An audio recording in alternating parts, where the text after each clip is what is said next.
meeting weekly as cells, and fairly quickly started meeting out once a month on a Sunday as a community. But we were regularly reviewing things and what was working, and eventually came to a place where we were meeting twice out on a Sunday. Once to do, I think Westwood is familiar with the whole triangle stuff, so once to do more up and in stuff, so community worship, prayer, Bible study, sharing testimony, celebrating different cultures, praying for the nations, all of that. And then once that was a very intentional social time, and the whole purpose of that was that was the access point for people to join us. So we'd have a meal, we'd go for a walk, that sort of thing. So people in our community ended up only going to church, to whole church gatherings, a maximum of twice a month, and they'd meet as a community the other 2 times. And we morphed from meeting every week as cells into only once a fortnight, because I think particularly at the end of the second year, as some of our community were graduates and moving into the workplace, again we just kept reviewing our missional effectiveness, and found that a lot of our leaders, and we haven't got enough time to engage with our workplace and our friends and unchurched people and get to International Cafe in town and all that stuff, because we've got too many meetings and too many Christian stuff that we're going to, and it's affecting our mission. So we did something that we're calling recycled our time, and said, right, we only need to meet once a fortnight in small groups to process life together, do discipleship stuff, and we're mature Christians, that's fine. We have big church on a Sunday, our whole group meetings as well, and let's use that time in much smaller units to have a meal intentionally with our non-Christian friends, and make sure that in those out weeks, we called them, we had the opportunity to basically be involved in the lives of unchurched people. And I mean, a lot of people were doing it as a lifestyle thing, because that was another key thing for us to live missionary lifestyles, not do it as an event. But there were other people, particularly those who were working in a church context, who really needed the discipline of, this week I'm going to intentionally make an effort to go and join the bowling club or whatever, to make sure I'm connecting with a wider group of non-Christian people. Yeah, great. And how did you survive? Because both you and George worked full time alongside this process. So talk me through just the kind of because we in Sheffield at St Thomas's fully believe in releasing lay leadership, and so what did that look like for you? How were you alive to tell the tale, having lived that adventure and living that adventure? Yes, we were both working full time. We've got 2 very active, lively boys. You have. We were also involved in teaching on form as well, which I know Westwood has, so they'll understand that. So yeah, life was pretty full on, and then leading this community too. I think we survived primarily because it was our passion, and so there was grace for it. So that was the first thing.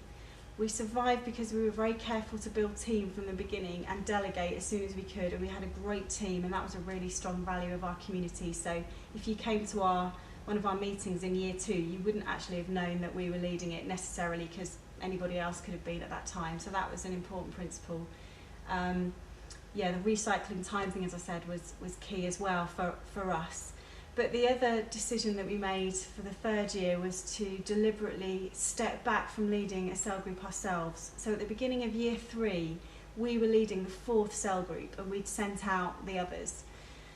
And we recognised that there was a bit less grace in our lives for hospitality and all the stuff that we're normally passionate about. So we had to kind of do the circle and look at that and ask why. And we realised that we were setting a ceiling basically on our capacity for our community to grow and our leaders to be released, and for us to actually mentor and disciple them well, because we were trying to do the grassroots stuff and lead them and all the other stuff that was going on in our life, and the balance was wrong.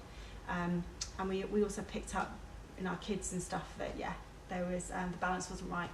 So we closed our cell group, which for us, after 7 years actually in total of grassroots leading a small group and trying to lead leaders, we realised that wasn't the best. But it was a hard decision for us. It was a cost to kind of step back, stop that weekly interaction with the lives of our own small group of people, and we stepped back, closed it, and concentrated on mentoring and discipling the other small group leaders and the community as a whole. And that was the best decision we ever made. And we saw it just freed up the time that we needed to be able to focus on the bigger picture and mentoring our lead as well. And then basically that third year came through to a process where we were able to release the medical student group to function in their own right. And what has happened is we've actually closed Become at Home, which is the name of the community, just this past summer. But coming out of it is Pip Martin, one of our school group leaders, who's now leading International Cafe in her own right, building her own team, and we're able to go on and do other things. So it was just great to, God took us in that third year, began that process and enabled the community to now multiply into further ones. And if we'd carried on leading our cell and kind of holding on to the reins, I don't think that would ever have happened. That's great. Thank you, Linz. That's great. Pleasure.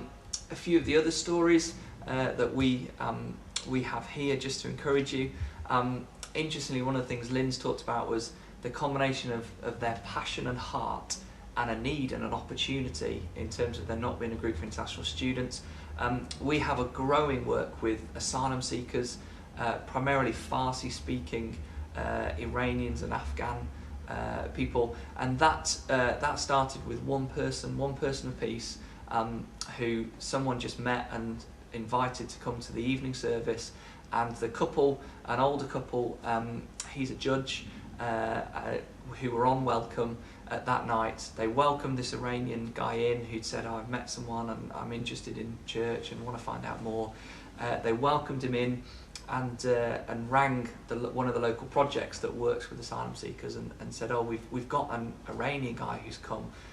Can you kind of help us look after him? What could he come to that you do?"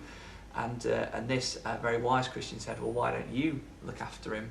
And this couple took this guy on, had him around for dinner, got to meet his friends, and in time he became a Christian. And we now have